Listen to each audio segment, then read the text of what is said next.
Olá, meu nome é Marcos Carvalho Lopes e este é o podcast Filosofia Pop. Este é o nosso episódio número 207. Recebemos o geógrafo e professor Dimas Moraes Peixinho para a conversa sobre o cerrado, sua ocupação pela soja e outras monoculturas, o desenvolvimento e as relações de classe que geraram e muito mais. Dimas Moraes Peixinho possui graduação em Geografia pela Universidade Federal do Mato Grosso, mestrado em Geografia pela Universidade de São Paulo e doutorado em Geografia pela Universidade Federal do Rio de Janeiro. Atualmente é professor titular da Universidade Federal de Jataí, um dos principais responsáveis pelo sucesso de programa de doutorado em Geografia da Universidade Federal de Jataí. Filosofia Pop é um podcast que aborda a filosofia como parte da cultura. A cada 15 dias, sempre às segundas-feiras, a gente vai estar aqui para continuar essa conversa com vocês. Intercalando com nossos episódios normais, de quando em quando, vamos apresentar episódios de entrevistas temáticas especiais. É o caso do episódio de hoje, que é o terceiro de uma parceria com o projeto de extensão Filosofia, Cultura Popular e Ética, desenvolvido na Universidade Federal de Jataí. Você pode encontrar mais textos e informações no nosso site, filosofiapop.com.br. Temos páginas no Facebook, Instagram, perfil no Twitter e canal no YouTube. Nosso e-mail é contato@filosofiapop.com.br. Vamos então para a nossa conversa com Dimas Moraes Peixinho sobre o cerrado, soja e companhia.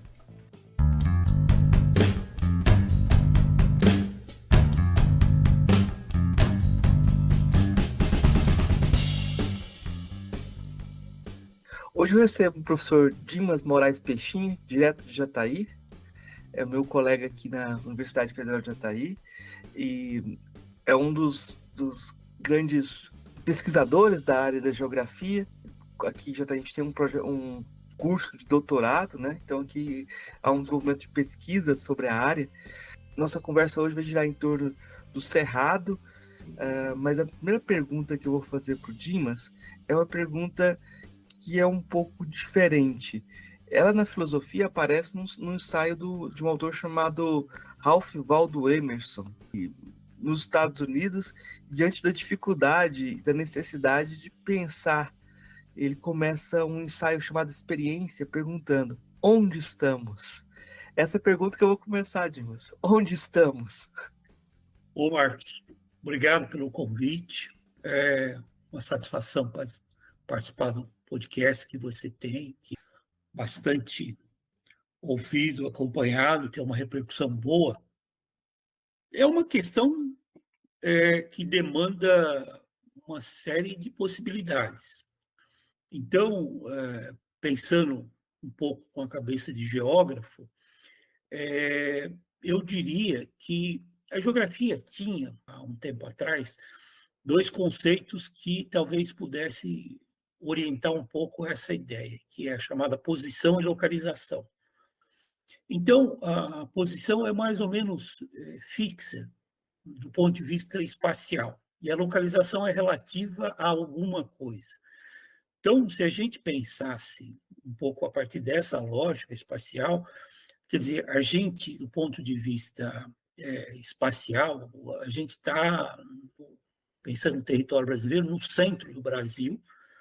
Isso tem um significado, né? Porque, pensando no território de Goiás, onde estamos aqui no sudoeste de Goiás, a gente está numa relação espacial que está próximo e distante de muitas coisas. Então, a posição nos daria essa perspectiva, né? De aonde estamos em relação ao que? Aí já seria a gente pode estar distante dos centros mais dinâmicos do país, a gente pode estar próximo das áreas mais produtivas de determinados produtos. Então, o onde estamos não é que seja relativo, mas ele pode ser pensado com uma posição fixa, e aí você pensa a distribuição espacial no seu entorno, e a relação com outros lugares, com outros centros, né? Então, pensar desse ponto de vista, pura e simplesmente, da distribuição espacial, tem essa perspectiva. Do ponto de vista temporal, que também é importante no pensamento geográfico, também tem essa característica. Nós estamos hoje, né, em 2024, no sentido do calendário cristão, porém, a gente também vive tempos distintos, né? Então, do ponto de vista temporal, a gente tem tempos outros. que não só do calendário atual, né? Então, é uma questão que remete sempre para mais de uma perspectiva, né? Então, vamos ver se vamos desdobrando para chegar a uma resposta de onde estamos, onde eu estou, o que eu faço, o que eu faço em relação ao quê, né? O que eu faço, por que estou aqui, né? Então, o nosso fazer cotidiano tem uma relação clara de onde eu estou, seja do ponto de vista do lugar ou do ponto de vista em relação aos outros lugares com os quais eu me relaciono. Eu acho que é um bom ponto de partida essa pergunta onde estamos, porque ela remete justamente para essa dimensão da experiência, né? Mas eu vou então para a pergunta o que é. E aí essa pergunta o que é, você desdobra ela ou se desvencilha dela do modo que você achar melhor, porque ela é um vício do filósofo. O filósofo gosta de perguntar o que é. Eu vou te perguntar o que é o cerrado. Então, de novo, eu vejo sempre uma múltiplas possibilidades para as respostas, né? A gente pode tomar o cerrado como um ambiente próprio, com características próprias, que resulta de um processo de transformação de um tempo longo, né? Então, se a gente pegar algumas descrições do cerrado enquanto ambiente, ele remonta a milhares de anos. Então, esse cerrado, enquanto ambiente, enquanto natureza, ele é resultado dessas transformações, das variações da própria natureza, né? Ora, resultado de climas mais quente, mais frio, né? De como isso vai se acumulando temporalmente, né? E o cerrado também do ponto de vista do uso, eu particularmente não gosto muito da expressão recurso, porque ela remete sempre para uma ideia do econômico. Então, o cerrado, enquanto uso feito por nós, né, humanos, ele também remonta a diferentes tempos. Então, há um acúmulo de experiência, de ocupação. Então, o cerrado pode ser uma dimensão do uso que se dá a ele, e esses usos, historicamente, foram sendo diferenciados. Então, aí o cerrado passa a ter uma característica de como nós utilizamos, de como nós nos apropriamos dessa natureza e transformamos essa natureza naquilo que nos satisfaz, as nossas demandas de satisfação mesmo, né? De produzir as nossas necessidades. O cerrado também pode ser visto como uma natureza que precisa de ser resguardada enquanto um ambiente para preservar esses milhares de anos em que se acumulou uma diversidade. O cerrado como natureza tem uma diversidade que para muitos pesquisadores o cerrado é a maior biodiversidade brasileira, muito mais do que a Amazonas, que aparece com mais ênfase às vezes na mídia, né? Porque ele tem uma composição de indivíduos, seja vegetal ou animal, mais diversa do que a própria Amazônia. Então, a própria diversidade do cerrado faz dele algo muito particular. Tem coisas que só existem no cerrado. E uma vez que elas são apropriadas e transformadas, elas deixam de existir. Então, o que é esse cerrado? Esse cerrado, do ponto de vista do uso, pode ser um lugar para você produzir mercadorias que são consumidas aqui, exportadas, ou pode ser uma natureza que, uma vez apropriada de forma intensiva, como vem sendo feita, ela pode deixar de existir, né? E a gente perder aquilo que é o cerrado enquanto um ambiente que é fruto da própria convivência homem e natureza. Então, esse cerrado está nisso. É uma natureza frágil, porém muito resiliente, muito resistente. Né? O cerrado talvez tenha uma das características de natureza de maior resistência enquanto ambiente, mas sofre, né? E hoje é considerado por pesquisadores como o ambiente mais intensamente usado e que, portanto, está perdendo muito da sua biodiversidade, das suas características que fazem do cerrado essa natureza diversa. Evidentemente que a gente não pode ter uma visão romântica no sentido de que não tem uso, não pode usar, não.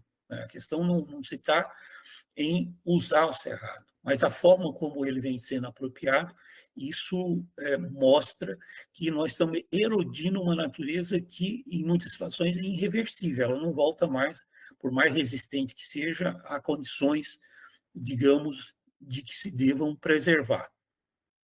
Eu quero perguntar, sobre a sua trajetória, eh, dentro da geografia e como se você começou a se perguntar sobre a questão da soja, né. Eu acho interessante que você tem feito reflexões sobre um caminho que vai de uma região que vai de, do Mato Grosso, Rondonópolis, onde você teve parte da sua trajetória também, e para essa região do sudeste goiano, né, Rio Verde. Na sua tese você pensa esses 2 lugares sobre a questão da soja. Como que você criou esses, pensou ou começou a se interessar por esses vínculos entre geografia, soja e cerrado? Então, eu poderia dizer que, como muitos brasileiros, eu sou filho de uma expansão da população e eu sou filho da fronteira, né? Então, o que significa isso? Os meus pais vêm do interior da Bahia para o Mato Grosso no final da década de 50, né? Então, era uma expansão ainda muito ligada à expansão nordestina para o interior do Brasil. Muitos vieram para São Paulo, como se sabe, mas outros vieram para lugares mais distantes. Então, os meus pais, ainda jovens, recém-casados, foram para o Mato Grosso, né?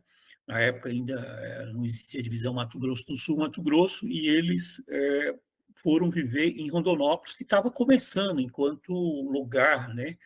Enquanto cidade recém-emancipada, e eram agricultores, e ali onde a nossa família começou a nascer os filhos, e posteriormente, com esse caminhar da transformação que o Brasil passou, de ir se tornando um país mais urbano, a gente foi para a cidade estudar, como fazia a maior parte das famílias, buscar um lugar para os filhos estudar. Então, eu vivi a experiência empírica de ver a ocupação do Cerrado sendo intensificada, passando daquela fase da agricultura mais, que a gente fala, da agricultura camponesa, né, onde se ocupava determinadas áreas com fertilidades naturais melhores para cultivo de alimento, arroz, feijão, enfim, aquilo que era próprio da produção da pequena propriedade, para um uso da ocupação já com a expansão do modelo de produção de grãos, onde entra, né, o arroz com cultura de abertura diária, na década de 70, meados de 70, o governo lança um conjunto de políticas públicas, né, período militar, a gente está vivendo, de ocupação do Brasil Central. E há um conjunto de tecnologias que já vinham sendo desenvolvidas por institutos de pesquisa, que depois vão se juntar e vão dar forma à Embrapa, que passa a ser o grande centro catalisador da pesquisa de ocupação do Cerrado, mas o Cerrado vem sendo estudado, né, por pesquisadores já desde a década de 50, não é? O uso do solo, característica do solo, como é que se faria isso? Mas a partir dos anos 70, então, a partir dessas políticas, né, que são desencadeadas do período militar para a expansão da produção de produtos para exportar, eu já vivenciava um pouco essa trajetória, né, de como um grupo de imigrantes, principalmente que a gente chamava de gaúcho, mas sulista, composto de pessoas que vêm do Rio Grande do Sul, Paraná, principalmente, mas também paulista e alguns locais, começa a fazer uma ocupação do Cerrado com finalidade de produzir grãos, né? E aí a soja vai ser a grande cultura que, principalmente a partir dos anos 80, passa a ocupar uma parte do Cerrado que não tinha uma ocupação ainda, com exceção de uma pecuária extensiva. Então, aonde era ocupado na geração do meu pai? Os vales, né, próximo aos rios, onde existiam chamadas terras de mata, terra de cultura, que se fazia ali a agricultura da pequena propriedade. Agora, a partir dos anos meados de 70, mas principalmente anos 80, comecei a ocupar o entre vales, que a gente chama de entre flúvios, as regiões de chapadas, né, para a produção de grãos. E, a partir daí, eu já, na cidade, fui trabalhar numa empresa que vendia máquina, estava em expansão, e comecei ali a ter contato com esses produtores, né?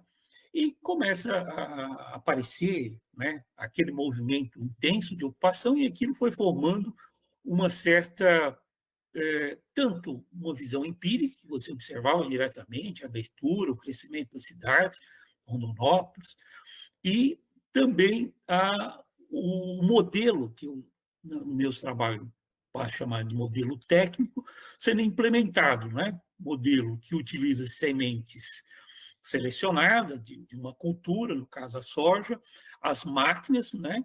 Para fazer o processo de mecanização, e os insumos químicos, tanto os agrotóxicos como os insumos de correção do solo, aparece muito na cidade.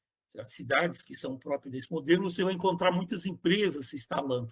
Isso foi chamando a atenção, e eu estava ligado a um movimento social que fazia, digamos, uma leitura disso. Um movimento social ligado à igreja, o movimento de direitos humanos, porque esse processo vai levar a uma conflitualidade no campo, nas cidades, e isso foi me chamando a atenção, de forma que, quando eu fui fazer geografia, eu tinha já uma curiosidade sobre isso. Ao final da graduação, então, organizei um projeto e fui estudar isso, né, a expansão desse processo de ocupação lá em Rondonópolis, nos Cerrados. E foi quando eu desenvolvi meu trabalho de mestrado, e tem um nome curioso, né, pelo menos o título, Onças Vermelhas e Amarelas, a dinâmica, né, socioespacial da ocupação do Cerrado, em Rondonópolis.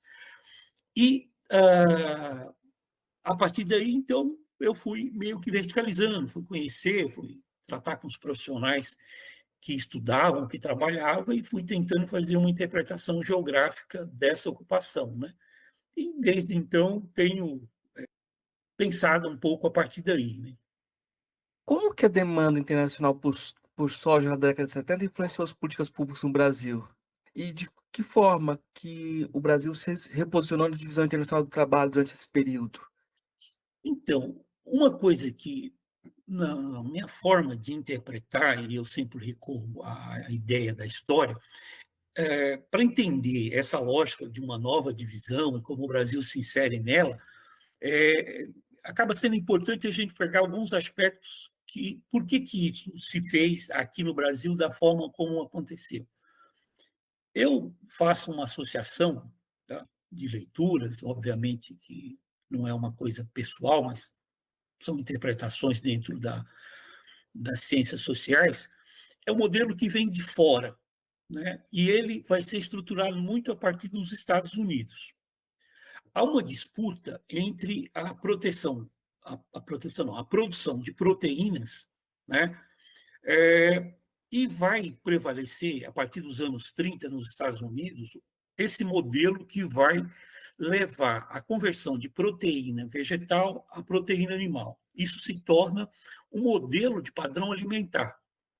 Os Estados Unidos vai, de alguma forma, expandir isso no processo, isso é anos 30, né, com o final da Segunda Guerra, os Estados Unidos vai exportar esse modelo um pouco para a Europa é muito resistente a esse modelo, porque boa parte dos países preserva o seu modelo de produção alimentar, ainda hoje há uma resistência, né, de expandir esse modelo, mas os Estados Unidos conseguem exportar isso para alguns lugares, né? E há uma preocupação, quando os Estados Unidos começa a exportar isso, seja para países africanos ou para a Ásia, e aí o Japão tem uma referência importante. O Japão tem um governo, uma política do governo japonês de proteção alimentar. Então, ele não queria abrir a sua produção de alimentos interna para um modelo externo, porque tinha uma preocupação com a dependência. né? Então, uma forma de você controlar é quando você cria hábitos alimentares e você controla o próprio processo produtivo.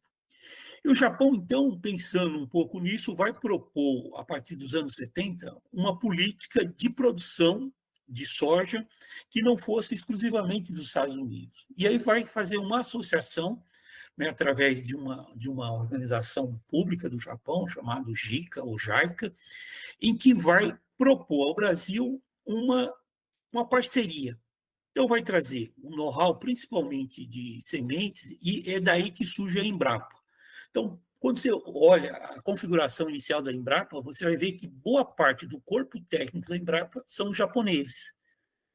E aí o Brasil vai, então, associar a um modelo técnico que é esse modelo mecanizado, está muito desenvolvido nos Estados Unidos. Então, o chamado modelo mecânico vem muito dessa chamada Revolução Verde, né? Eu uso muito a expressão Revolução Verde, mais de modelo técnico produtivo, e o Japão vai entrar com a parte mais biológica e as indústrias estão se expandindo, né, para a América pós-Segunda Guerra, e há uma expansão da indústria química, né, que agora está sendo, ao invés de uso militar, uso civil, principalmente para a agricultura.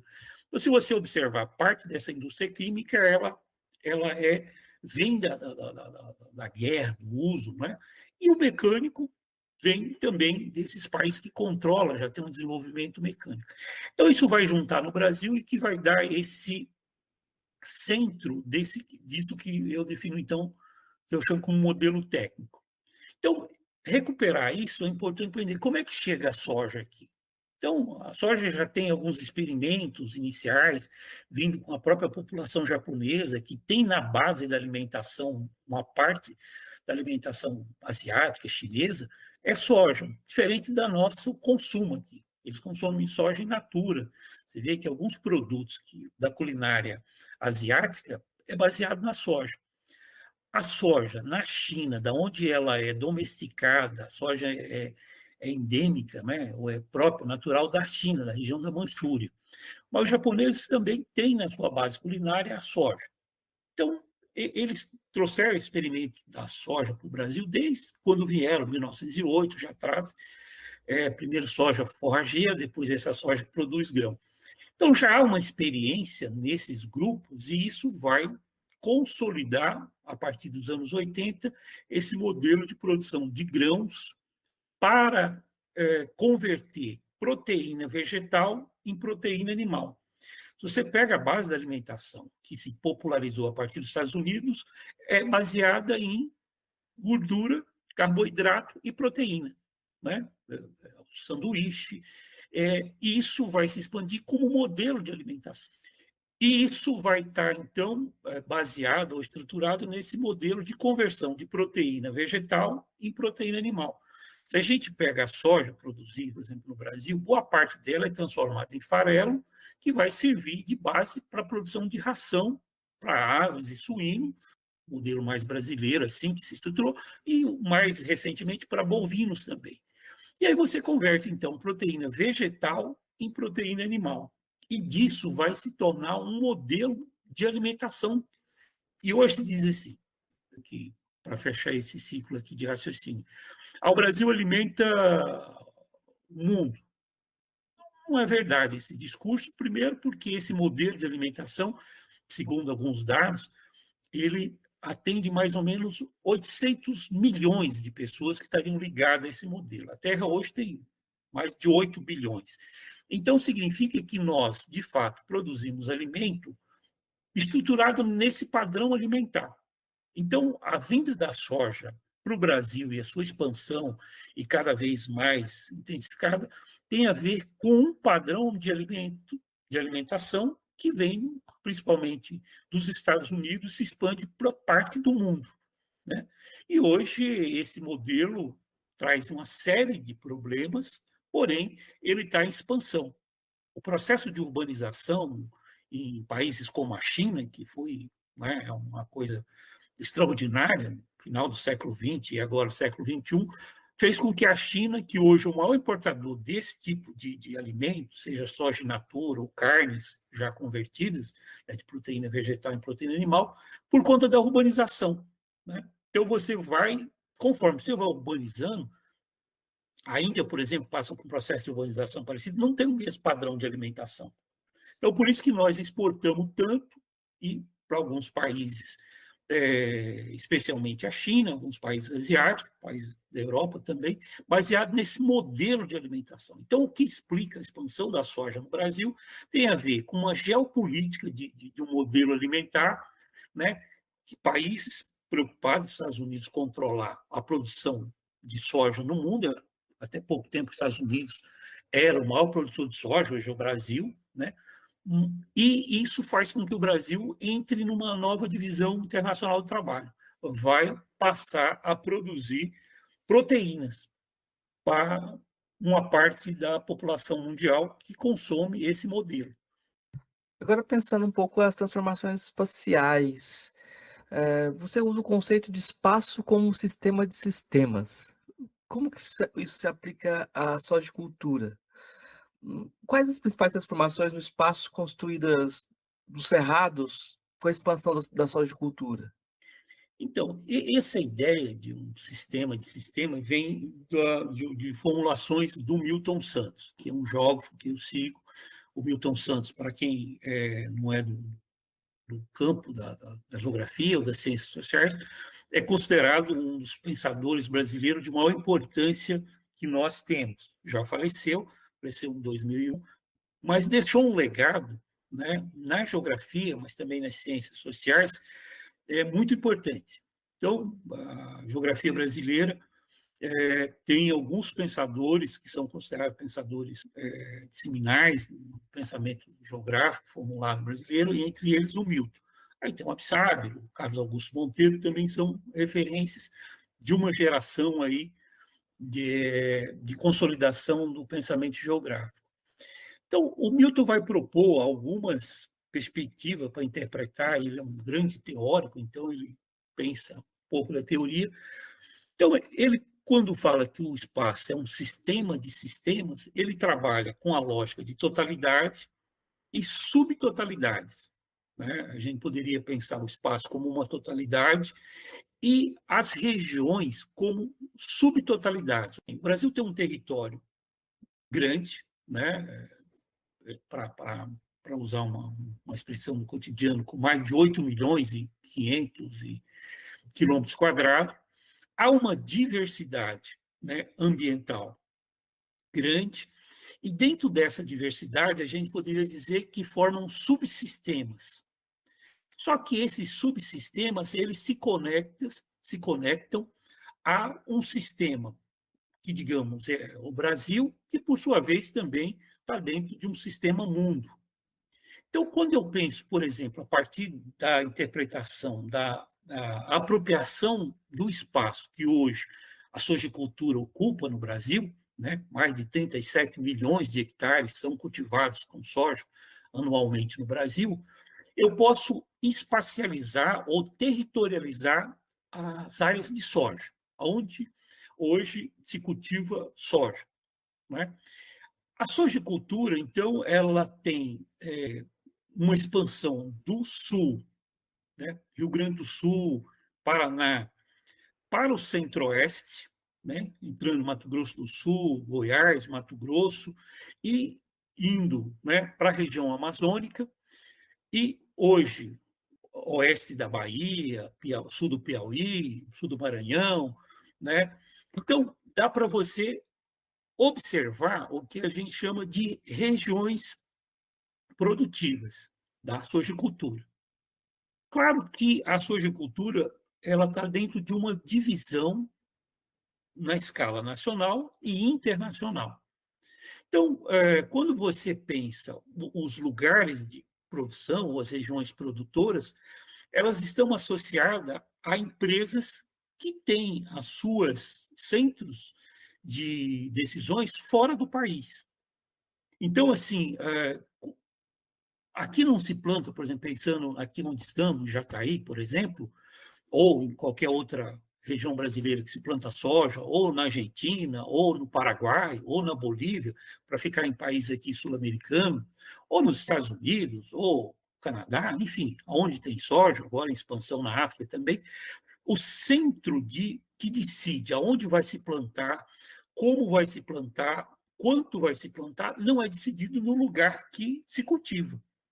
Então, você pensa um sistema, se a gente pensasse na escala mundial, onde estão os centros que tomam as decisões, né?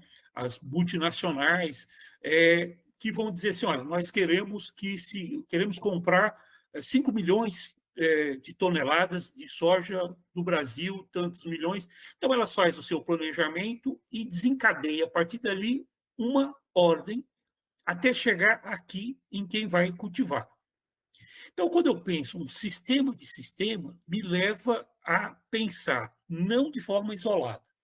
Então, para entender quem planta soja em Jataí, Mineiros, Rio Verde, ou lá em Luiz Antônio Magalhães, lá no oeste da Bahia, ou Mato Grosso, Sorriso, eu tenho que pensar que essa decisão do cultivo ela está associada a um conjunto de decisões dentro de um outro sistema. Então, é uma forma de você pensar articulado, fazendo conexões. Então, eu não explico, ou a possibilidade de entendimento é de não isolar.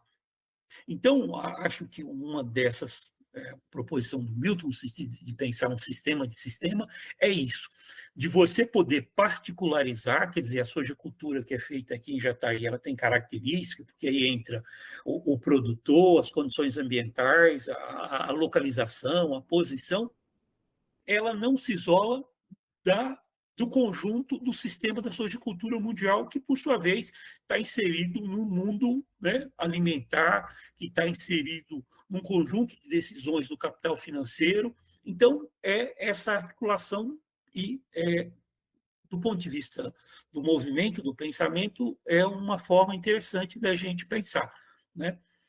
Buscando as particularidades e articulando isso com as totalidades. É um movimento dialético de pensar, né? Como que a mecanização e a tecnologia influenciaram a estrutura produtiva da sojicultura no Cerrado? Quais as características desse modelo técnico produtivo? Eu estou pensando aqui nas suas onças e no que elas têm se transformado. Então, tem dois Só pensamentos. lembrar, ó, onças vermelhas e amarelas, os tratores, né, as colheitadeiras, etc, né? É isso a metáfora, né? Então, antes de falar dessa metáfora que aparece na minha pesquisa de campo, em diversas falas dos entrevistados, e aí eu fui entendendo e, assim, coloquei o nome do trabalho, não desenvolvi a metáfora no trabalho, mas ela, de qualquer forma, deu pelo menos uma curiosidade para o título. Mas antes eu queria só fazer um pequeno raciocínio do modelo técnico, né? Então, pegando as experiências de outros lugares da onde esse modelo foi sendo formatado, a mecanização nos Estados Unidos ela vem desde o século XIX, né? Então, os Estados Unidos é dos países que vai intensificar o processo de mecanização. Parte dessa mecanização vem por falta de mão de obra. Então, a mecanização ela economiza mão de obra. Então, ela não vai afetar muito a estrutura da sociedade norte-americana ou estadunidense em substituir a máquina, substituir a mão de obra humana. O modelo de produção de sementes melhoradas, ele veio do Japão, porque como o Japão tem um território pequeno, relativamente, por exemplo, ao Brasil ou ao próprio Estados Unidos, eles intensificavam o uso de sementes melhoradas para produzir em espaços reduzidos. Então, isso também lá não tem problema de grandes áreas. Então, eles adensavam a produção justamente porque o território é pequeno. Além de ser um território proporcionalmente pequeno, como eu disse, comparado ao Brasil, por exemplo, você tem áreas que não são cultivadas. Então, assim, nos Estados Unidos, a mecanização ela vem no sentido de economizar a mão de obra. No Japão, a intensificação do uso da cultura vem no sentido de economia de espaço mesmo, de território. O Brasil não tinha nenhum desses problemas. Então, quando junta esse modelo de intensificação da mecanização e também a intensificação do uso de sementes, né, no cultivo, ele vai gerar aqui uma situação diferente desses países onde deram origem a parte desse modelo. Porque aqui a gente tinha bastante mão de obra do campo e a gente não tinha um problema espacial. A gente tem um território, além de grande, ele é bastante cultivável, né? Nossas áreas é possível de ser cultivadas em vários. Então, ele vai desagregar boa parte daquela mão de obra que estava no rural, porque agora eu estou intensificando usando máquinas. E o uso das sementes melhoradas, né, vai também intensificar e vai aumentar a produtividade. De forma que esse modelo, quando é aplicado no Brasil, ele vai causar uma grande alteração, causando transformações na estrutura social brasileira, mas não da propriedade. Você vê que em outros países, coisa que aqui, principalmente os defensores do chamado agronegócio, não falam. A propriedade nos Estados Unidos ela é pequena. Nós não temos, mesmo os Estados Unidos tendo um território maior do que o Brasil, e grandes áreas cultivadas, lá você não tem grandes propriedades como a gente tem no Brasil, né? Mesmo se você fazendo mecanizado. Então, essas estruturas, quando implementadas aqui, elas vão produzir efeitos diferentes. Bom, então esse é um aspecto que a gente tem que considerar no modelo produtivo. Quando ele se organiza no Brasil, ele vai reorganizar a produção, deslocando boa parte daqueles que viviam nas áreas rurais e que produziam seus alimentos, enfim, trabalhava em outras atividades do rural, para as cidades. Então, você vai aumentar significativamente a urbanização.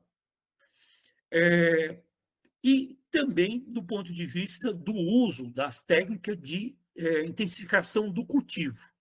Então, a soja passa a ser uma cultura mecanizada, com uso intensivo de capital, e aí entendendo capital naquilo, as máquinas e os insumos, e também com uso intensivo dos recursos naturais.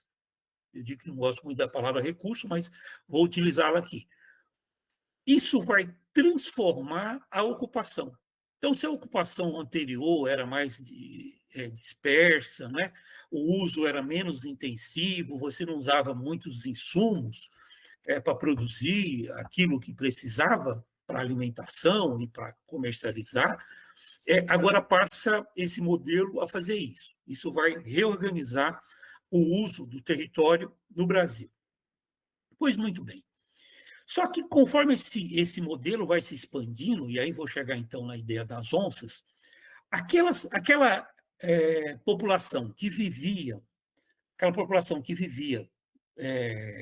no Cerrado, ocupando as áreas de solos mais férteis, eles tinham uma resistência ou não acreditavam muito de que esse uso de máquinas fosse dar certo. Então, a metáfora das onças era uma associação assim. Aqui, né, principalmente as regiões ligadas à pecuária, havia uma ideia de que onças, né, poderiam dizimar um rebanho, né, no seu processo de transformação do espaço. As onças começavam a comer parte do rebanho. Então, dizia assim, olha, uma onça pode levar um pecuarista a uma situação de falência. E aí eles começam a associar a ideia de que as máquinas, na época, as cores predominantes, principalmente de tratores, eram os Valmetes vermelhos e os CBTs amarelos. Então, eles diziam, assim como uma onça é capaz de dizimar um rebanho de um pecuarista, esses que estão entrando na produção do cerrado, usando esses modelos, vão falir, porque entendia que essas áreas de planas do cerrado eram improdutivas, porque onde estavam ocupadas? Justamente as próximas aos cursos d'água, as áreas mais das chamadas terras de cultura. Não se acreditava muito na ideia de que você plantasse nas regiões de campo, né, se produzisse. Então, formou-se uma ideia, de mesmo pessoas que tinham áreas grandes, de que era inviável você cultivar o cerrado. Então, que essas onças, fazendo essa associação, então criando uma metáfora, que dizimavam um rebanho, poderiam, de fato, levar à falência aqueles que fossem investir no cerrado usando essas áreas de campo.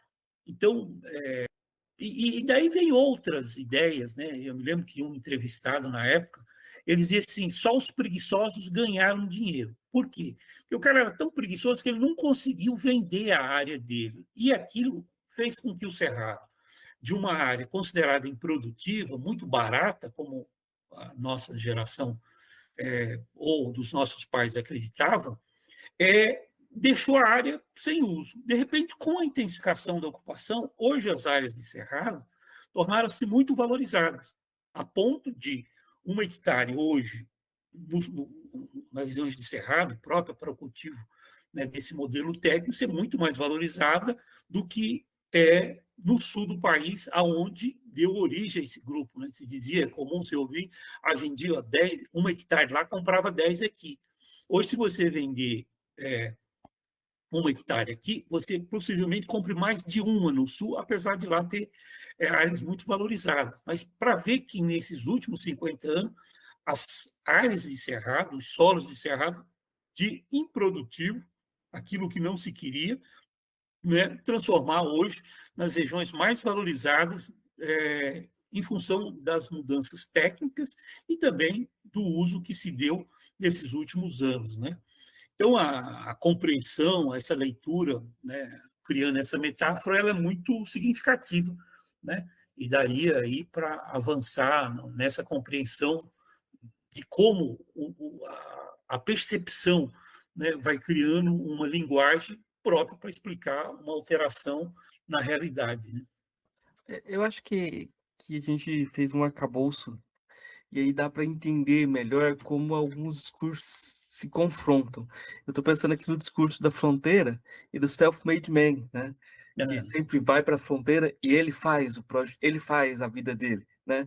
E quando a gente fala da soja no cerrado, no discurso da mídia, geralmente eles reproduzem esse discurso do self-made man, que é um discurso norte-americano, discurso desse liberalismo da produção do homem como um indivíduo, né? E é totalmente desconectado dessa dinâmica maior da organização produtiva, que tem a ver com o Estado e tem a ver com o planejamento que às vezes nem é do Estado, é de empresas, né? Eu queria que você comentasse um pouco sobre essa classe produtiva, né? Como que você vê, se a gente pode falar de classe, né? Como que você vê, a gente já conversou, você usou o termo fração de classe, mas esses grupos produtivos, como que você os descreve?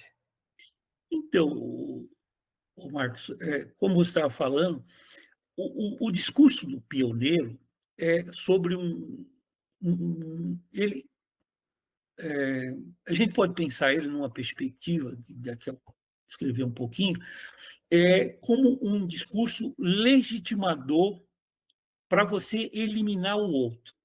Né? Então, isso vale para as populações tradicionais que viviam aqui. Então, quando chega o colonizador, ele vai simplesmente não levar em consideração toda a experiência, a riqueza dos que viviam aqui, né? E vai dizer: nós chegamos agora e vamos começar. Né? E aí ele se sente no direito de não reconhecer o outro, né? E eliminar tudo que o outro fez, de preferência apagando tudo. Né? E isso vem desde, sei lá, da antiguidade, né? grandes impérios, né, que vão dominando, eles sempre, é lógico, em algumas situações você até incorpora o outro, como em algumas situações os romanos fizeram, enfim. Mas pensando no discurso colonizador que nós vivemos, o colonizador inicial, quando chega aqui, os portugueses, ele simplesmente vê os povos originários como sequer humanos, né? Então, vamos fazer, vamos construir, nada tem aqui, vamos fazer um reino aqui de Deus ou da metrópole, não sei o quê. Se a gente pensa isso para outros grupos, então, quando um vai eliminando o outro, sempre nessa perspectiva. E o que dá legitimidade a isso é um pouco o discurso do pioneiro, que chega a falar assim, não existia antes nada, ou o que existia é algo que se deve ser eliminado, é atrasado, não é desenvolvido, não tem cultura, e vai. Então, se os povos originários foram eliminados pelos primeiros colonizadores, os mineradores, os pecuaristas, que vieram para essa região, quando vêm esses novos ocupantes para o Cerrado, eles vão reproduzir o mesmo discurso. Né? Aqui não tem nada, o Cerrado é só lugar para ver longe, né? Só tem ema, calango, não sei o quê, e isso está presente muito ainda no discurso desse grupo. Então, nós vamos fazer aqui e somos nós donos disso que se faz aqui. E é curioso porque isso se reproduz. Provavelmente, quando chegarem outros dominantes, esses hoje que têm esse discurso vão sofrer as consequências disso. Né? Então, esse discurso pioneiro tem essa característica de eliminar. Quando você aplica isso a determinados grupos sociais, você vê a reprodução tal qual. Então, aparece, não num sentido de uma sociedade solidária, né? As pessoas que estavam aqui fizeram, deram uma contribuição, tem essa forma de organizar, nós vamos interagir com ela, vamos aproveitar o potencial que se tem e vamos trazer as nossas contribuições. Não. Você chega e fala assim, bom, fomos nós que começamos isso aqui. Esse grupo vai criando, então, a partir dessa ideia de que eles é que fazem a riqueza local, eles é que constroem o Brasil produtivo, eles é que, de fato, devem receber, né, por isso. E vão, obviamente, se organizando para produzir o que hoje está muito em voga, essa ideia de uma narrativa. Né? Então, somos nós os que merecemos receber pelo que fazemos. E aí começa, então, a disputar uma coisa que eu acho interessante, que é a ideia do fundo público do Estado. Então, quando você fala assim, olha, mas você teria que respeitar as pessoas que estavam aqui. Aí ela fala, não, esses aí são preguiçosos, esses aí são pessoas que não produziram, nós é que temos direito a isso. Então, nós chegamos, trouxemos para cá a tecnologia, trouxemos para cá a riqueza, e nós somos os merecedores de todos os benefícios que podemos usufruir ou nos apropriar. Né? E aí você vai criando, acho que dentro do... Não, pensando na ocupação do Cerrado, um discurso que legitima ou busca legitimar um grupo dentro do que a gente poderia pensar como uma fração de classe, já que há uma disputa entre também uma elite que aqui estava e que permanece e que faz alianças ou disputam esse território, né? É muito curioso aqui recentemente com a entrada, por exemplo, da cana, aquilo que foi um embate entre as indústrias que estavam se instalando, né, para produzir etanol, açúcar, com os sojicultores que aqui já estavam. Então, você tem, na mesma classe de interesses, digamos assim, uma elite no rural, disputando entre si o quê? Aquilo que é necessário para você produzir, iniciando pela terra. Então, há uma disputa por ter acesso à terra. Evidentemente que os grupos com menor expressão política, de força política, ficam marginalizados, são marginalizados desde o processo de ocupação da colonização. Né? O acesso à terra no Brasil sempre foi excludente. Então, por que a ideia de uma fração de classe acho que ajuda a entender? Porque você tem, entre esses grupos, uma disputa pela condição de produção. Né? Então, se você vai produzir determinadas atividades, você precisa de terra, de capital e de financiamento. E aí é onde você vai atrás disso. Você disputa a terra, você pode pagar a renda pela terra, né, que, do ponto de vista capitalista, é uma coisa estranha, já que a terra é natural, você não produziu a terra é. Né, e aí você tem que pagar aluguel por uma terra, ou você tem que pagar renda, que a gente chama de terra absoluta, que é comprar propriedade, e também você precisa de capital para financiar. Esse processo produtivo ele é oneroso, ele custa. Né? Então, você comprar uma máquina, você comprar um pacote tecnológico, ele tem um custo. Né? E você, para participar dele, você tem que inserir nesse processo. Então, parte desse capital que você precisa, você vai em busca dele, seja nos financiadores privados ou nas políticas públicas. Então, o discurso legitimador de um processo produtivo passa por isso. Como é que ele ganha importância em dizer somos nós, os produtores, os responsáveis pela riqueza que aqui se instala agora. E parte da população local que não participa sequer como trabalhador passa a acreditar nisso também. Então, não é só o grupo que faz esse discurso, ele faz um discurso e acaba legitimando isso no senso comum. Né? Então, você vai ver uma pessoa que não participa, que não produz, que não está inserido nisso, nem como trabalhador, falando, não, de fato, são essas pessoas que geram recursos, riquezas, que trouxeram desenvolvimento para cá, e isso vai ganhando importância. É aí que você ganha a disputa política. Né?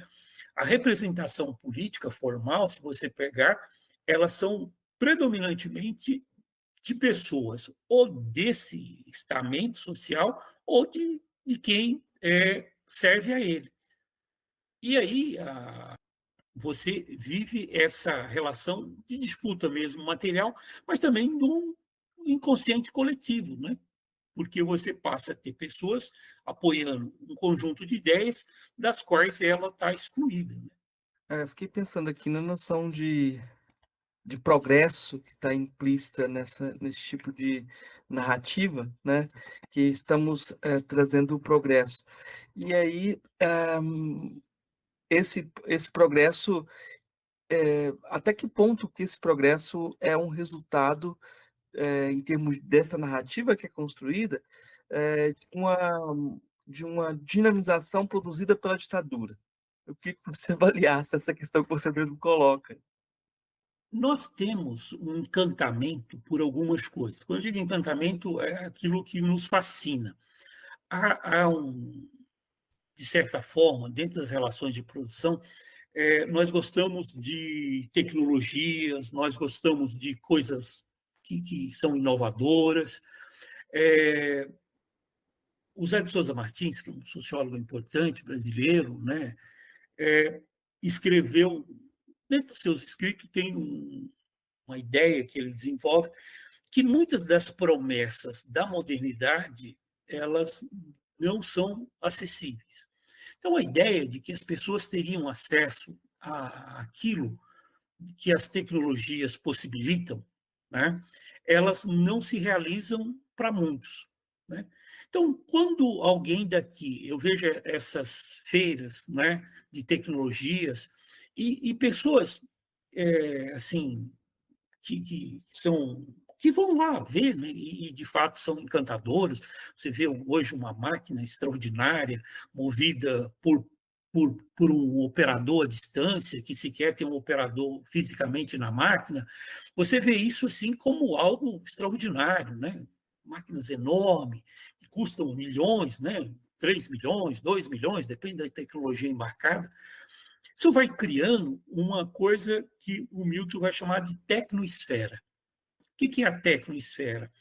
É a crença de que a tecnologia é capaz de nos oferecer uma série de situações que facilitarão a nossa vida cotidiana. E, de fato, a gente tem um desenvolvimento técnico extraordinário. Né? Não dá para negar, e eu não sou desses que nego a tecnologia. Então, hoje, você tem situações que há pouco tempo a gente não imaginava, era uma coisa de ficção científica, né? Bom, então esse tipo de tecnosfera vai criando na sociedade esse encantamento, né, por esses sistemas técnicos. E você vê eles como a possibilidade disso que a gente poderia pensar. A palavra progresso é bastante desgastada, né? Mas mudou para desenvolvimento, também desgastou. Aí hoje passa para sustentabilidade, que também vive os seus momentos de contradições. Sustentável para quem? Né? Você hoje tem empresas que internalizaram o discurso de sustentabilidade porque isso vende hoje. É uma mercadoria, a sustentabilidade tornou-se uma mercadoria. Né? Então, há uma crença, e isso é muito difundido, de que a forma como a sociedade pode melhorar suas condições passa por incorporar esses novos padrões tecnológicos, né? Seja na produção, seja no nosso ano. E isso vai criando essa ideia que ela não é muito difícil de ser internalizada por pessoas que estão excluídas. Então, quando a ditadura falou assim, olha, nós vamos colocar o Brasil, vamos modernizar, vamos trazer uma agricultura tecnificada, tem um discurso feito aqui em Rio Verde pelo ministro do Planejamento da época da ditadura, quando estava plantando o Polo Centro, o Reis Veloso, que dizia o seguinte: o Cerrado gosta de tecnologia, o Cerrado gosta de adubo, o Cerrado gosta de máquina, o Cerrado gosta de um produtor que incorpore a tecnologia. Então, ele estava vendendo uma perspectiva de que, para desenvolver, nós precisava internalizar esse processo produtivo baseado na mecanização, nos insumos, nos agrotóxicos. Isso é que levaria a uma ideia de uma sociedade melhor. Né? Hoje, né, os dados, várias pesquisas mostram, evidentemente, que suas contradições, de que nesses lugares e que são vendidos como lugar desenvolvido, tem municípios hoje que se apresenta como municípios modelos, né, baseado nesse processo produtivo. Quando você olha a organização social desses modelos, você vai ver que há uma exclusão enorme de pessoas. Então, pensando no que o Martins fala, a modernidade prometeu, ela trouxe, né? Então, nós temos um desenvolvimento extraordinário.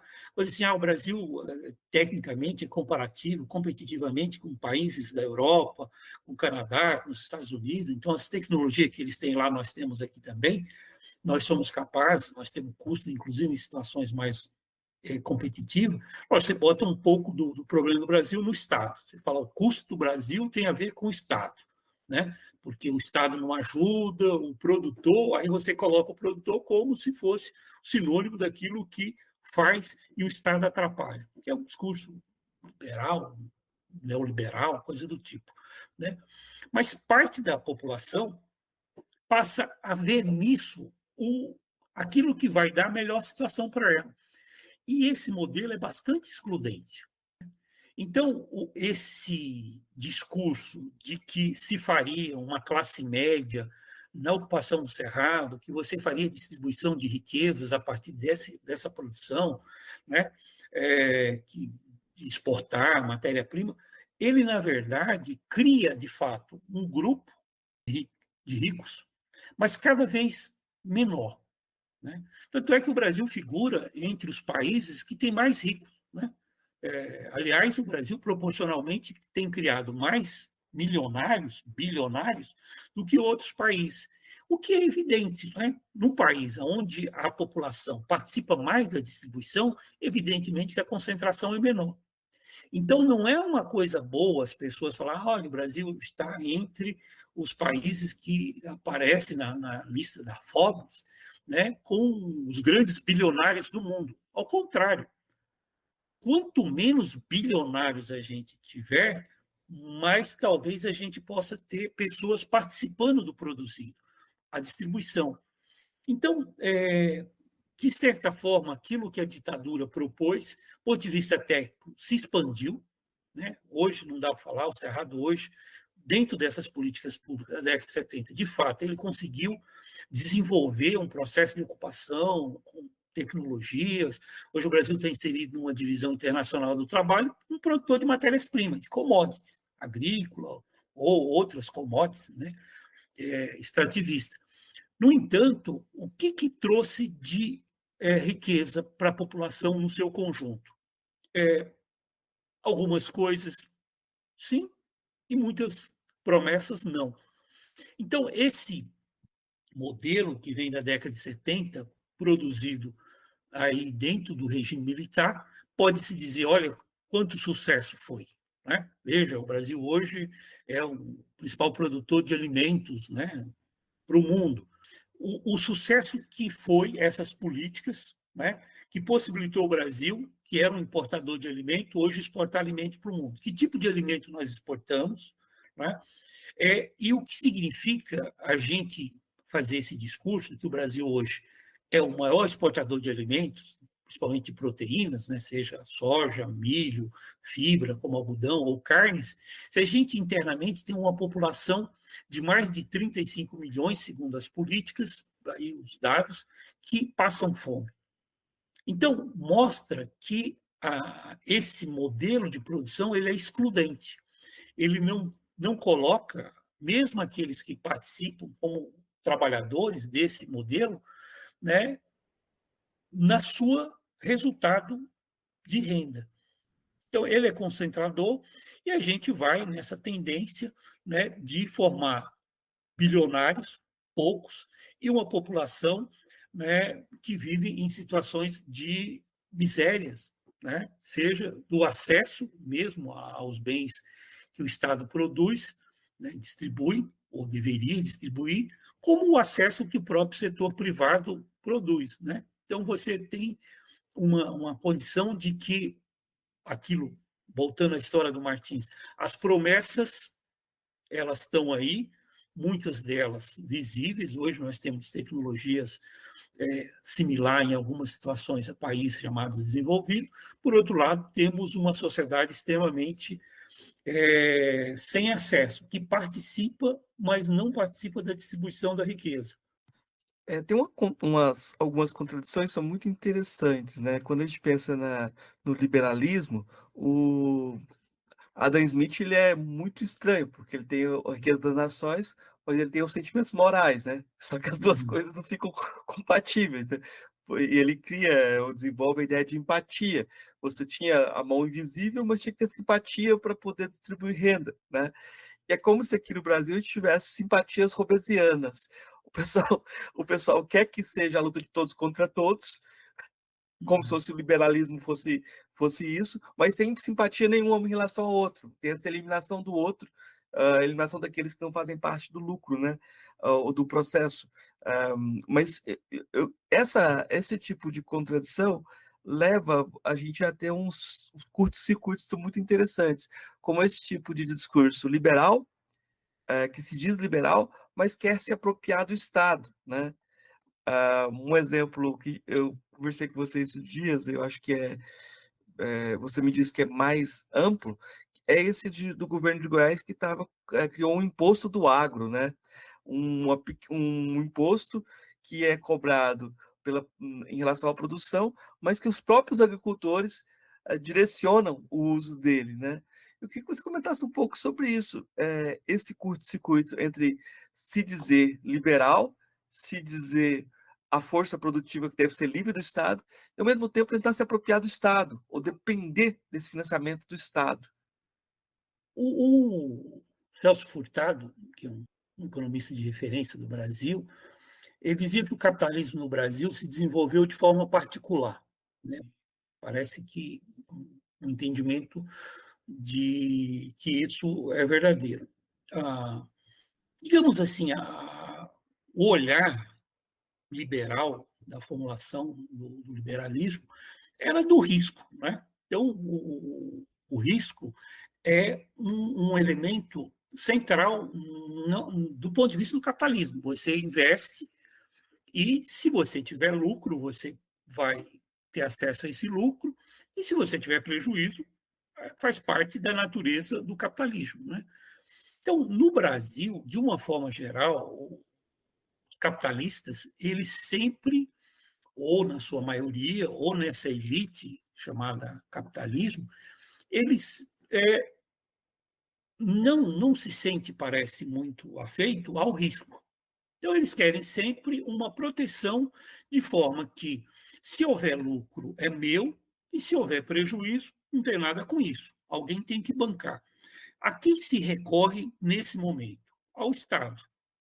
Então, essa visão do capitalismo que se desenvolveu no Brasil, ela é muito curiosa, né? Porque você faz o discurso contra o Estado, menos Estado, mais capital, mais pessoas, aí você centra no indivíduo, né, nas pessoas, que é uma coisa estranha, né, de você dizer que, bom, as pessoas são responsáveis pelo sucesso seu e até pelo seu insucesso. Mas, para a elite, o insucesso é reivindicado que seja reduzido por quem deve bancar. Eu não quero ter prejuízo. Agora, para o cidadão comum, você faz esse discurso. Não, depende do seu mérito, né? Então, você faz o discurso da tal da meritocracia. Você abre um empreendimento, não deu certo, o problema é seu, você que não sabe administrar. Mas a elite não considera assim. Ela fala assim, olha, eu abro um empreendimento, se tiver lucro, é meu, porque fui eu que fiz, o meu esforço, a minha criatividade, a minha capacidade administrativa, etc, etc. Agora, se tiver um problema, então aí eu quero que o Estado me proteja. Tanto é que, por exemplo, você pega o setor dito do agronegócio, evidentemente que as pessoas correm risco, as pessoas trabalham, né? Elas estão inseridas numa teia de relações que elas não têm controle, essa história. Eu nunca concordei com essa ideia. Para dentro da porteira nós temos capacidade, nós somos bons. Na verdade, os produtores não têm autonomia. Você tem que adotar um pacote tecnológico que é feito por uma empresa, você tem que adotar um financiamento que é feito por um grupo de financiamento, então não tem autonomia. E você está sujeito também a algumas condições que eles não controlam, por exemplo, a questão ambiental, né? Especialmente o clima. Né? Então, você veja a gritaria que foi esse ano. Né, perdemos tanto, choveu em excesso no sul, deu sol aqui. Então, você justifica, não que isso não seja verdade. Agora, quando isso é justificado para falar assim, esse prejuízo eu quero que alguém pague. Isso é um aspecto, né, de você convencer de que o lucro é meu. Quando o preço da soja estava 200, ninguém falou assim, olha, nunca teve esse preço, então eu vou tirar parte disso, do lucro extraordinário, e dar ao Estado, ou atribuir isso a uma outra, fazer um colchão para a minha própria situação.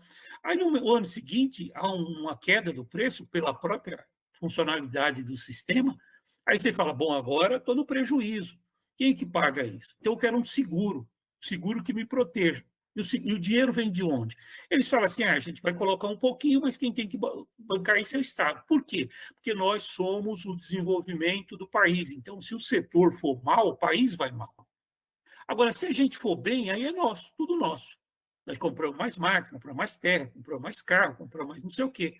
Então, essa falta de solidariedade social, ela acaba repercutindo na forma de apropriar-se do Estado. Né? Do quê? Do fundo público. Né? Então, o Estado ele não produz riqueza, ele arrecada riqueza. E ele cobra de todos que, em tese, podem pagar. E distribui isso, em tese, para aqueles que são mais vulneráveis. Então, do ponto de vista da lógica, inclusive liberal, o Estado teria esse papel de mediador. Né? Então, o Estado não produz riqueza, ele administra.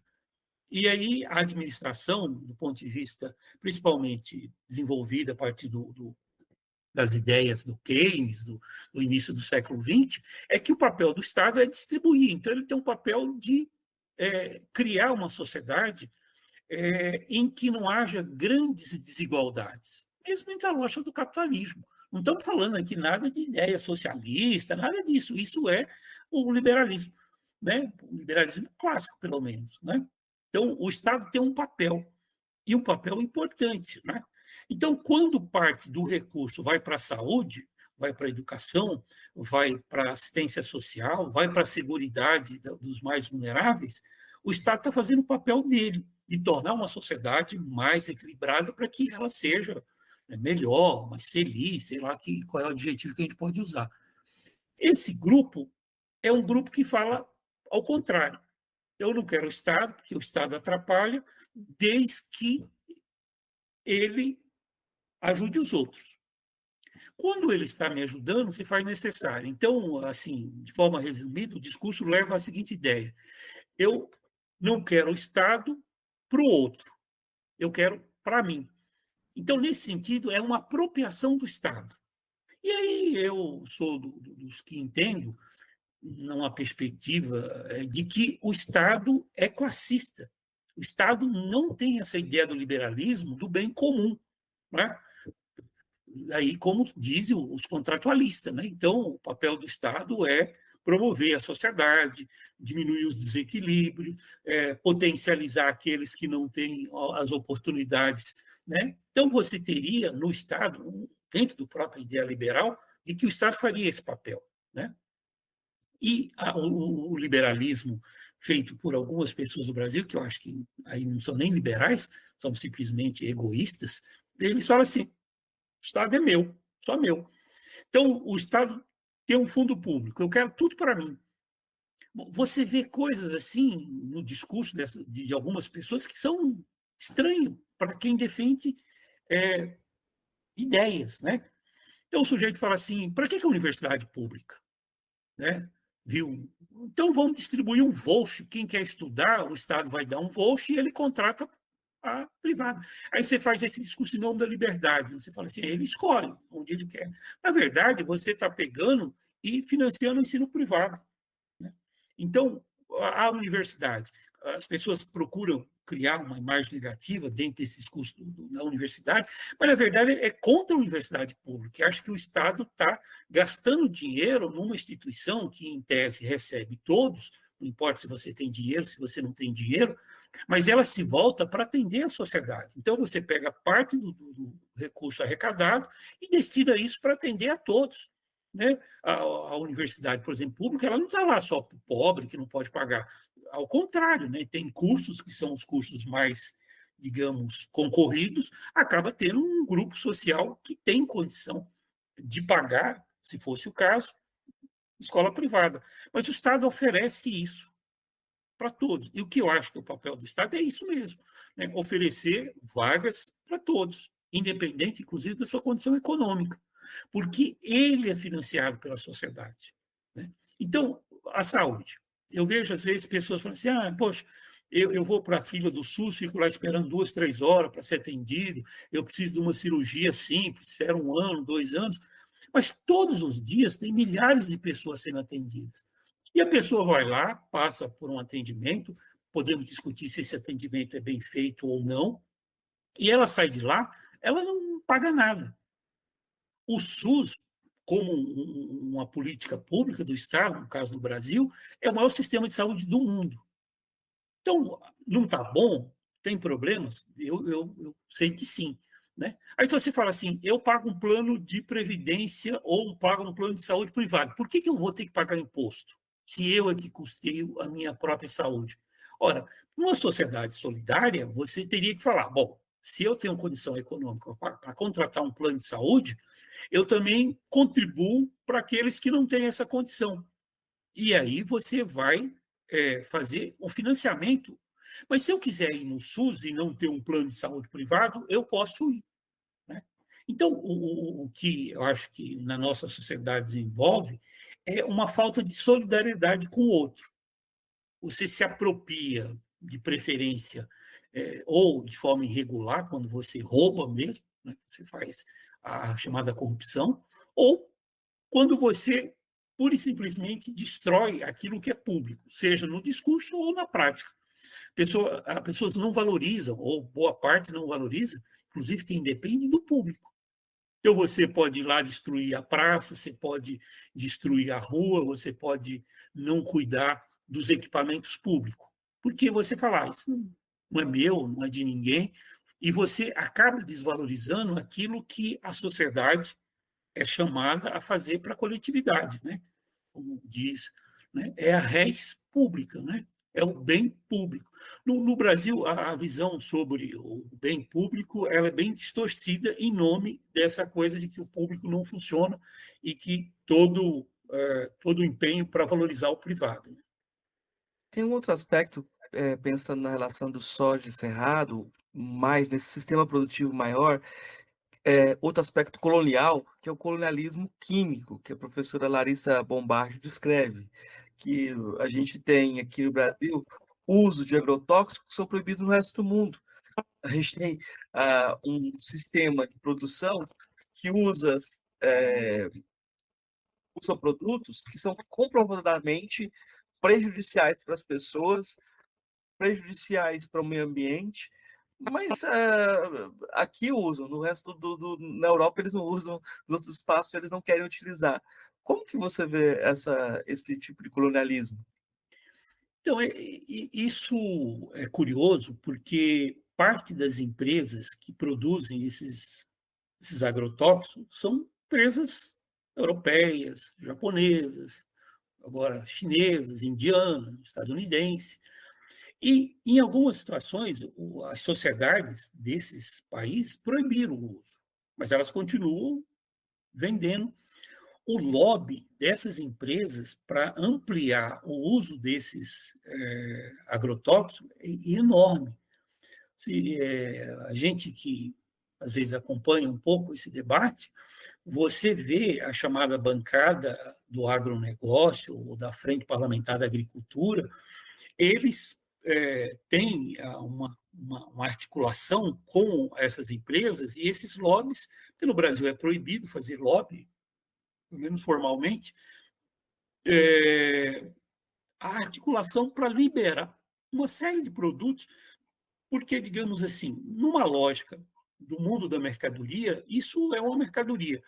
O impacto disso, as consequências disso para a própria saúde pública, para a qualidade de vida das pessoas, essa chamada ética aí que a gente poderia dizer, né, ela fica num segundo plano em relação ao lucro. Então, assim, eu vou aplicar um agrotóxico que o uso mais continuado, seja no consumo dos alimentos, ou de quem mesmo aplica isso, pode gerar uma série de doenças, né? Câncer, doenças degenerativas, etc. Não, isso não tem importância, né? Aí você chama até o Estado para cuidar disso. Então, nós temos lucro vendendo nosso produto e se alguém ficar doente, vai para o SUS, vai não sei para onde. Né? Então, esse grupo que defende essa expansão sempre faz o discurso assim, é redução de custo. Há esses que defendem a restrição a determinados produtos, eles estão fazendo isso em nome dos países que querem inviabilizar a competitividade brasileira. Então, se a gente não usar esses insumos, a gente vai aumentar os nossos custos, aumentando o nosso custo, a gente perde a competitividade. Então, veja que essas pessoas se agarram a um tipo de argumento em que ele substitui qualquer responsabilidade sobre isso. Então, ele fala assim, olha, se eu não usar esse agrotóxico, eles não chamam de agrotóxico, chamam de defensivo, ou outro nome que se queira, sempre para esconder um pouco isso. O que a Larissa, que você mencionou, faz, ela é uma pesquisadora lá da USP, da geografia, ela fez um atlas mostrando o efeito, né, do uso desses principais princípios ativos de agrotóxicos e os seus impactos. Né? Tem um pesquisador também do Mato Grosso, chamado Vanderlei Pignatti, que é lá da universidade, ele é médico, ele tem uma equipe grande, e que ele tem se debruçado junto com a equipe dele, e também uma rede de pesquisa, em que ele mostra princípio ativo, por exemplo, demonstrou isso lá em municípios do Mato Grosso, em que parte desses princípios estão no leite materno. Agora, veja o impacto disso, né? Para uma geração que está nascendo. Né? Agora, você imagina o acúmulo disso ao longo da vida e o que isso pode causar ao longo dessa geração. Né? Então, o debate que se coloca, né, da necessidade de se produzir alimentos saudáveis, cria, digamos, uma disputa geopolítica, uma disputa territorial. Parte de um grupo que pode comprar alimentos, digamos, alimentos saudáveis, mesmo que ele próprio seja produtor de alimentos não saudáveis, ele às vezes prefere comprar, né, um produto vindo de uma produção que tem mais controle, né? Então eu sou tenho condição financeira, então vou comprar um produto orgânico, aí eu vou comprar um produto, mas ele próprio é um disseminador do veneno, do agrotóxico que produz.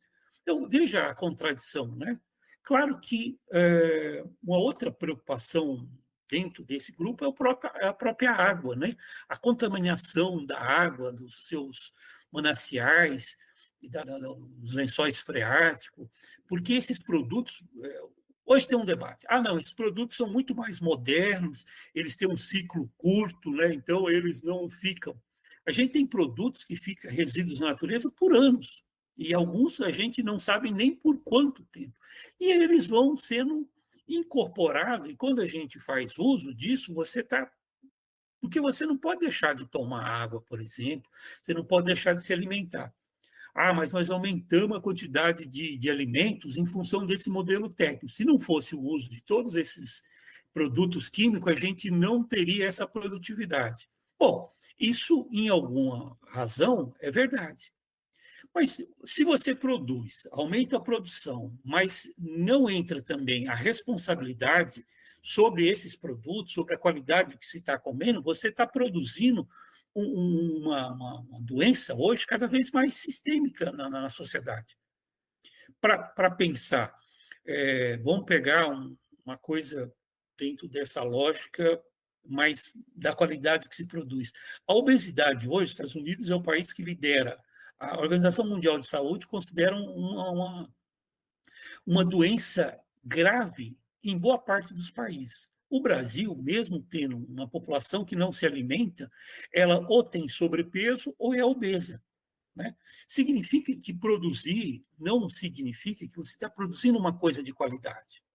Então, a articulação entre o que se produz e a finalidade disso, que, digamos, é alimentação humana ou de animais, que pode ser convertido também como alimento, ela pode estar gerando um alimento que vai, né, contribuir para ampliar a piora na qualidade de vida das pessoas. Então, o discurso, olha, nós estamos produzindo, nós estamos alimentando o mundo, teria que passar por uma ideia, o que a gente está produzindo, como é que a gente está produzindo, quais os impactos que a gente está gerando e o que a gente vai deixar para gerações futuras. Essa criança que tomou esse princípio ativo de um agrotóxico, muito provavelmente ela vai desenvolver algum tipo de doença, possibilidade, porque isso é o que vai acontecer no organismo dela, e que isso pode, não sei bem o que pode acontecer com essa geração. Então, ao mesmo tempo em que você tem isso, que nós estamos aumentando a produção, essa produção é necessária para alimentar o mundo, essa alimentação está gerando uma série de consequências, né, e que repercute na saúde pública, nas despesas aumentadas que o Estado vai ter que ter, já que ele banca boa parte disso, né, para resolver problemas que, se você tivesse um outro tipo de produção, provavelmente, né, pelos estudos que se mostram, isso não aconteceria. Então, dentro das muitas contradições, o que a gente está produzindo, como a gente está produzindo e quais as consequências disso nos futuros, muito imediatos e mais a médio e longo prazo, né? Eu acho que outra coisa que cabe lembrar é que a gente está exterminando muitas espécies de insetos, espécies de animais que a gente não consegue depois nem reconstituir os ambientes, nem reconstituir a vida como ela precisaria ser, né? Além dessa questão da água, quando a gente pensa no cerrado, que é muito séria, o sistema de produção e de manutenção da água dependia muito das raízes profundas das árvores. Quando você retira as árvores do cerrado e produz soja que tem uma raiz pequenininha, você não sabe as consequências, a gente não consegue mensurar Muito bem. Eh, Dimas, eu não sei, eu acho que a gente fez um percurso interessante. Eu vou partir para as 3 questões que eu faço para todos os convidados. A primeira Ok? delas é a questão muito simples, que é: o que é filosofia? Eu gosto de filosofia, não tenho um estudo aprofundado sobre a filosofia, mas eu tomo talvez num sentido mais geral, que a filosofia é essa reflexão sobre o pensamento, né? Então, acho que nós que trabalhamos com o conhecimento, precisamos pensar, inclusive, o conhecimento que a gente produz, né? Então, refletir sobre o que a gente está fazendo enquanto pessoas que estão envolvidas, seja na formação de pessoas, seja na própria constituição de um raciocínio para explicar a realidade, deve ter uma reflexão sobre isso. Nós não podemos ser inconsequente de, eu produzi um conhecimento técnico, não sou responsável por ele. Meu papel como pesquisador, como cientista, é produzir um conhecimento. Não. A reflexão sobre o que a gente faz, como a gente faz, quais são as nossas responsabilidades, eu acho que cabe a todos, e especialmente a gente que tem na produção de conhecimento, digamos, um pouco o nosso fazer cotidiano, né? Então, para mim, filosofar é uma responsabilidade sobre o que a gente faz, inclusive como pesquisador, como cientista social, ou como pessoas que formam opiniões, seja formando pessoas ou no debate social, né? Das filósofas ou filósofos que você conheceu pessoalmente, tendo em vista esse conceito de filosofia que você descreveu, qual foi o que mais lhe impressionou? Eu, particularmente, gosto muito de uma filósofa, eu considero ela a melhor filósofa brasileira, que é a Mariana Chauí. Eu, assim, gosto do jeito que ela pensa, gosto do jeito que ela expõe, eu tenho uma simpatia pela Marilena. Eu penso que ela tem uma militância intelectual de procurar, inclusive, digamos assim, mediar o conhecimento para que ele seja acessível, né? Então, ela tem obras teóricas profundas, né, em que ela faz uma reflexão aprofundando o entendimento da filosofia, dando uma contribuição para o próprio conhecimento filosófico, mas ela procura também popularizar, né, não fecha, não é uma pessoa assim que não se expõe como pessoa, como cidadã, e traz uma procura mediar a filosofia para que ela se torne, digamos assim, banal no sentido de acesso, né? Então, eu tenho simpatia por ela, do ponto de vista das que eu não sou um grande leitor da filosofia, até gostaria de ler mais, mas colocaria a Marilena como essa pessoa que deve ser lida, observada, né, e que não é uma pessoa que dificulta o entendimento, né, sem criar simplismo, né? Populariza o pensamento filosófico sem perder a profundidade que requer, né? Das filósofas e filósofos de todos os tempos, qual você tem algum preferido? Eu, assim, como tem uma relação com o movimento, com o pensamento social, é, penso que ele pode ser considerado talvez um filósofo que produziu um conhecimento. O Marx, acho que é uma pessoa que tem uma contribuição, né, para buscar explicar a sociedade.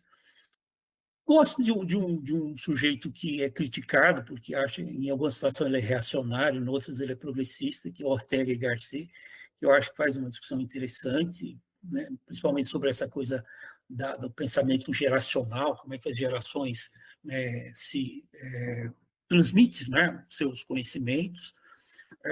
E nos clássicos, acho que um pouco de Platão, vira e mexe, eu estou ali falando alguma coisa em sala de aula sobre ele, o próprio Aristóteles, né? Eu acho que esses clássicos ajudam a gente a pensar como é que algumas coisas permanecem, né? Desses pensadores por todos esses passar de tempo e das contribuições, né? Então, Sartre, uma coisa aqui, outra ali, do que li, acho que são pensadores que trazem uma contribuição para refletir, né?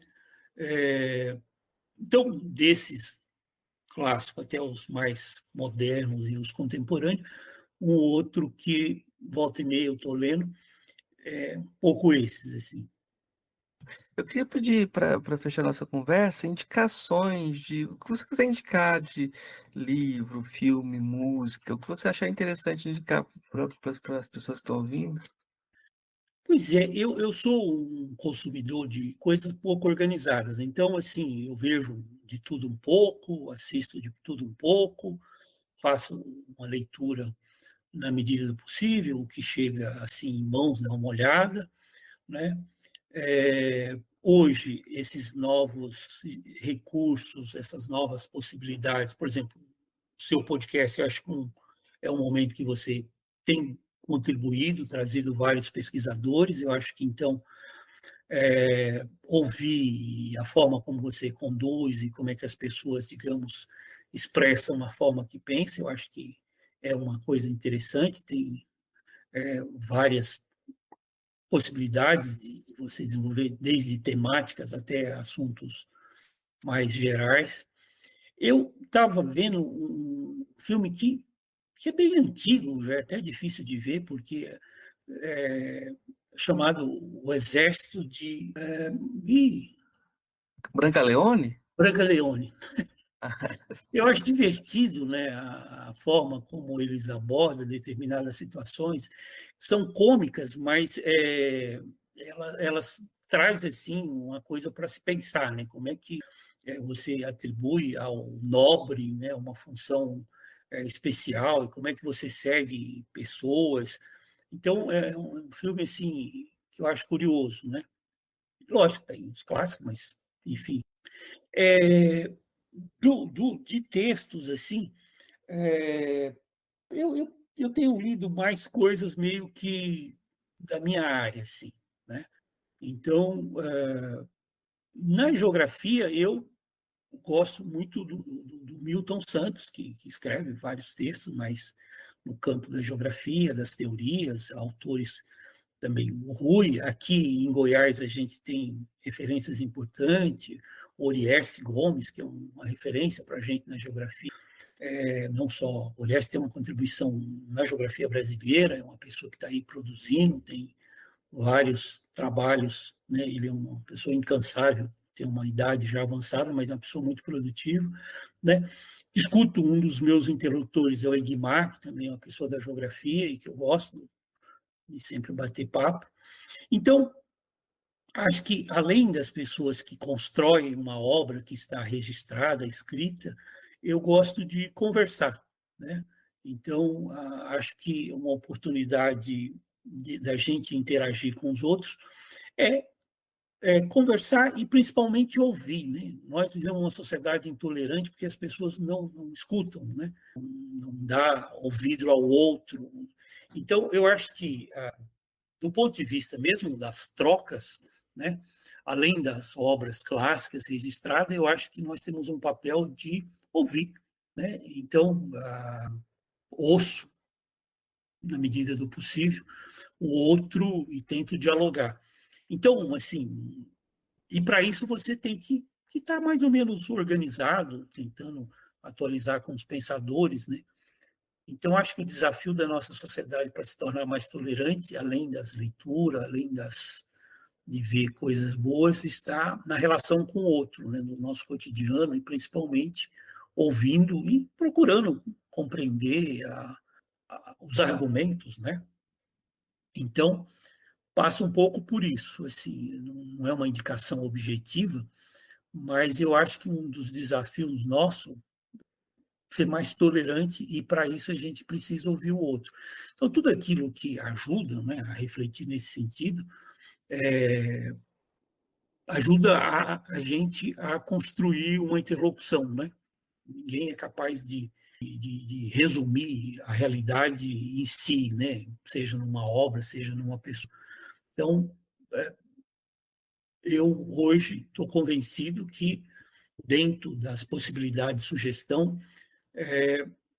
entendo a sua preocupação, acho sempre legal sugerir alguma coisa, mas eu acho que a gente tem que, na medida do possível, ouvir. Eu orientei um trabalho da Larissa, que estudou um povo lá no norte de Mato Grosso chamado Quisege, que essa palavra significa que é o povo que escuta. Eu achei muito curioso, porque eles entendem que a realidade deles se faz pelo ouvido. E eu fiquei muito encantado com essa definição deles, né? Lógico que as intolerâncias é quando a gente não escuta o outro, ou no máximo discorda do outro sem levar em consideração o que fala. Então, eu acho que a gente precisaria, do ponto de vista mesmo de uma sociedade mais compreensiva, passar por isso, né? Que faz os que seja, que é um povo que escuta, né? É curioso, porque existe um texto chamado Máximas e Ensinamentos de Ptah Hotep, mais ou menos do século XII a.C., então bem mais antigo que os gregos, em que ele tem toda a epistemologia do silêncio. Você ouvir o outro é a melhor tática para você parecer inteligente também. É lógico que num diálogo você precisa intervir, falar, mas assim, eu acho que a intolerância tem muito a ver com a não aceitação do que o outro fala, né? E isso, assim, nós vivemos um momento de intolerância muito. Eu tenho uma coisa pronta, acabada e não preciso de ninguém, né? As minhas convicções são suficientes para eu estar no mundo, né? O Ptah até falava para você ouvir desde o mais rico até o mais pobre, etc. Mas se você vai disputar com alguém, e ele é maior que você, escute, porque a arrogância dele vai o derrubar. Se a pessoa é igual, escute, não tente se sobrepor, porque você te considerar uma pessoa equilibrada. Se ele é menor que você, deixa ele tentar se sobrepor, eles vão te ver como humilde. Então, Olha aí, é uma sabedoria, né? Como é, é, você se relacionar, né, com mas, o outro. eu vou fazer indicações, eu vou fazer indicação eu citei aqui na conversa, que é o Agrotóxicos e Colonialismo Químico, Ah, da Larissa Mies Bombardi, que é a gente chegou a falar um pouquinho dele, e tem um livrinho que saiu há pouco tempo chamado Geografias do Bolsonarismo, entre a expansão das commodities, do negacionismo e da fé evangélica no Brasil, do Bruno Malheiro, também, que é outro geógrafo. E um outro texto que eu quero indicar é um texto só, um artigo que saiu em português, do Bruce James. O Bruce James ele fala da construção de uma filosofia do lugar, né? Como filosofar se o lugar importasse, né? Geralmente a filosofia ela é construída desespacializando, né? Tirando qualquer referência de lugar. Esse texto do Bruce James está traduzido em português num livro chamado Filosofia Contemporânea em Ação. O título é A Filosofia como se o lugar importasse, a situação da filosofia africana. Ele está falando da filosofia africana, mas a gente pode dizer que ele está falando de qualquer possibilidade de filosofia, né? Levando sim. em conta o contexto. Então, Dimas, Ah, são essas minhas indicações que eu deixar o espaço aberto para você. bom, Marcos, eu agradeço muito o convite, a possibilidade de conversar com você, admiro o seu trabalho, admiro as nossas conversas. Sempre que a gente encontra, a gente, né, tem um bate-papo, e participar do podcast que Filosofia Pop, eu acho que é uma oportunidade de dialogar com um grupo diverso, né, que, como você fala, apesar do foco, seu diálogo da filosofia, mas filosofia ela incorpora várias formas de pensar.